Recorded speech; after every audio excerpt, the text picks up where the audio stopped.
बिस्मिल्लाहिर्रहमानिर्रहीम। खातिन सरात में हूँ अख्तर अब्बास और आप सबको अस्सलाम वालेकुम। यासर खान ने लिखा है, मैं लड़कियों पे ट्रस्ट नहीं करता क्योंकि ये अच्छे लोगों की रिस्पेक्ट नहीं करती। I have experienced. खान साहब किसी गलत जगह एक्सपीरियंस किया आपने, वरना आमतौर पे दुनिया इस तरह की है नहीं है। किसी एक जगह इंसान गिर जाए, स्लिप हो जाए, किसी एक गलत आदमी से मिल ले, या समटाइम अपनी परसेप्शन गलत होती है, तो उसकी बुनियाद पे दुनिया सारी वैसी मत देखिए। ये जो आपने ऐनक काले रंग की पहन ली है लड़कियों के बारे में, इसको ज़रा बदल के देखिए। ऐनक नहीं बदली तो शीशे बदल लीजिए, उनका रंग वाइट कर लीजिए, चीज़ें बेहतर नज़र आएंगी, वरना आप सारी उम्र तंग होते रहोगे। निगहत बीबी ने लिखा है कि सर समझ नहीं आती अपना मसला किससे पूछें, हर कोई अपना मुफाद देख के जवाब देता है। अल्लाह का शुक्र है कि आप लगी लिपटी रखे बिना सीधा साधा सा जवाब दे देते हैं, दिल मुतमिन हो जाता है। समटाइम तो हम आपसे वो बातें भी पूछ लेते हैं जो सगी माँ से या घर में सबसे करीबी से भी पूछने का मन नहीं होता। दिक्कत इस मामले में रब का शुक्र अदा करना कभी ना भूला करें। ये उसी की सुन्नत है, उसी ने इन इंसानों को सिखाई। आप सोचिए हम कितने खुशबख्त हैं कि अल्लाह के रसूल सल्लल्लाहु अलैहि वसल्लम से भी लोग छोटी छोटी बातें पूछते थे, और उनके विसाल के बाद उनकी अहलिया से, अम्मा आयशा से वो बातें पूछते थे। अगर वो ना पूछते तो कभी हम तक ना पहुंचती और हमारी ज़िंदगी लिटरली रुल जाती। यानी 2-2.5 हज़ार चीज़ें ऐसी हैं कि जो अम्मा आयशा से पूछी गई, वो ज़िंदगी के ताल्लुकात के बारे में, मियाँ बीवी के ताल्लुकात के बारे में, घरों के बारे में, पाकी और नापाकी के बारे में। नबी सल्लल्लाहु अलैहि वसल्लम घर में आके अपनी ज़ौज से किस तौर पे दिन गुजारते, किस तौर पे रात गुजारते, इतनी डिटेलिंग उनके अंदर पाई जाती है।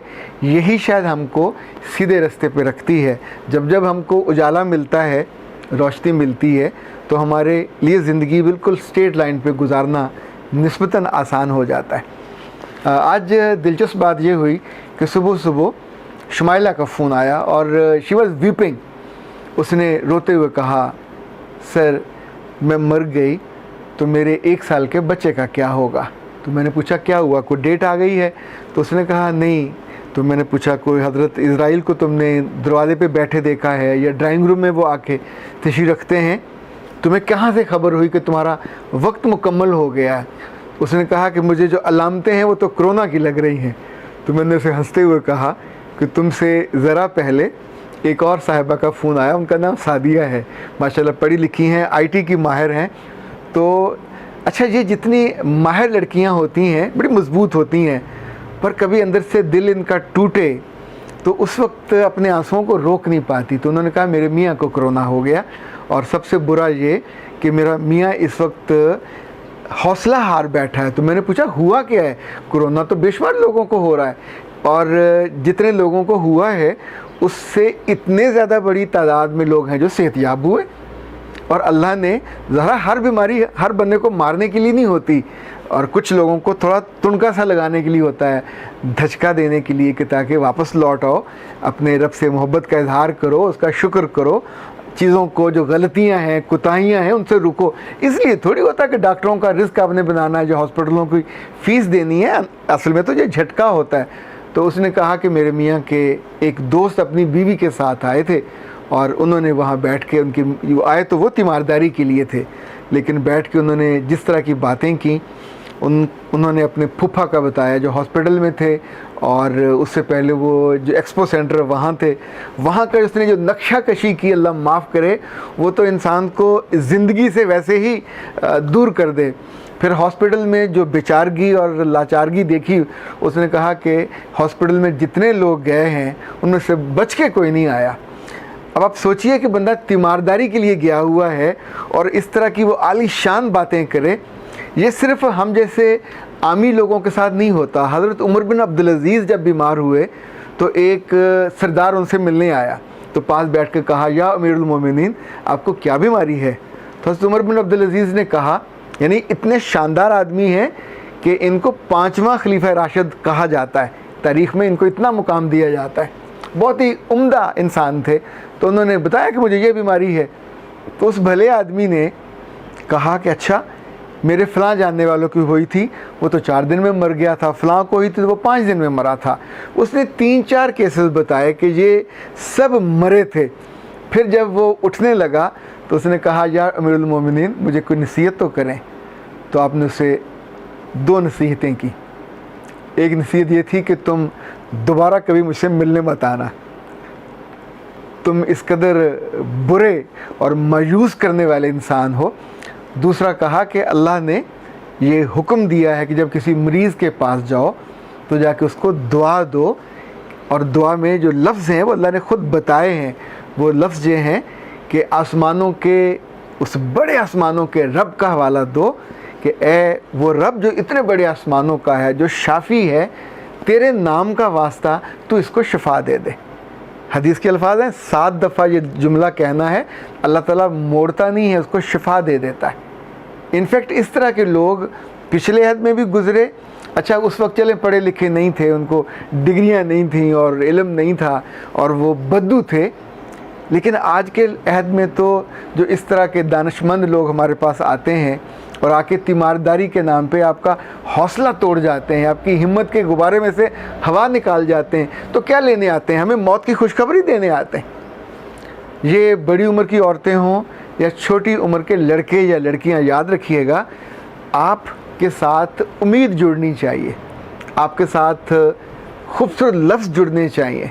जब आप जाओ तो जिससे मिलो, एक तो कोरोना वालों से आप फ़ोन पे बात कर लें, मिलने अगर जाएंगे तो ज़ाहिर कमरे के दरवाजे में खड़े होंगे, या अगर बड़ा होगा तो एक साइड पे बैठेंगे, वहाँ बहुत कम जाइए। इनके पास जाके तो दिल आज़ारी तो बिल्कुल मत कीजिए। ख़ातिन हज़रात, 2 बातें याद रखिएगा। ये जितने लोग मायूसी फैलाते हैं, जितने लोग बुरी बुरी ख़बरें सुनाते हैं, अल्लाह इनको पूछे, वैसे हमें भी पूछना चाहिए कि अल्लाह के बंदो, मरे तो 2000 हैं, तो 70-80 हज़ार ठीक हुए हैं जिनका प्लाज्मा ले के अभी मुख्तलिफ अदारे, डॉक्टर ताहिर शमसी वाले, मैंने तो अलखदमत वालों ने भी देखा, बड़ा शानदार काम किया है, प्लाज्मे इकट्ठे कर रहे हैं ताकि जिस जिसको ज़रूरत हो उनको दे दिया जाए। आप सोचिए कि ये इतने बड़ी तादाद में लोग ठीक हुए हैं, तो उनके नुस्खे, उनका तर्ज़ ज़िंदगी लोगों को बताना चाहिए ना। अल्लाह कहते हैं कि जो मायूसी फैलाते हैं, मायूस लोगों को करते हैं, ये बहके हुए और बुरे लोग हैं। रब ने अपनी किताब में उनका तज़किरा किया है, उनको बहके हुए लोग कहा और साथ उनको गुमराह कहा। आप सोचिए कि ये 2 इतनी बड़ी खूबियाँ नहीं हैं, अल्लाह माफ़ करे, ये लानते हैं जो किसी के साथ लग जाएं कि वो गुमराह भी हो और साथ बहका हुआ भी हो। इसी तौर पे याद रखिएगा, एक और हदीस के अल्फाज हैं कि जब तुम किसी के पास जाते हो, बीमार के पास, और अगर तुम उसको शफा याबी की तरफ लेके जाते हो, उसको अच्छी बात कहते हो, तो जो तुम्हारा वजूद है वहाँ होते हुए, जिसको हम अंग्रेज़ी में कंसोल करना कहते हैं, इनफैक्ट ये कंसोल करना तुम्हें जन्नत के बागों का मुस्तहिक बना देता है। ये इतनी बड़ी बात है। क्यों इतनी बड़ी बात है?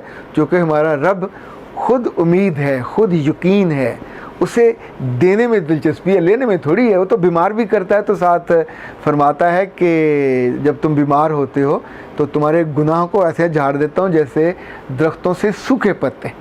ये जो वबा आई है, बहुत सारे लोग तो वो बीमार हुए जिनके अल्लाह ने लिटरली गुनाह झाड़ दिए, और कुछ लोगों से ऐसे मैं भी मिला हूँ कि जो उस बीमारी से निकले हैं और no they have decided a very straight path कि जी हमने इस रास्ते पे चलना है। ये तो अल्लाह माफ़ करे, पता नहीं चलता कि 2-4 दिन में बंदा निकल जाए हाथ से।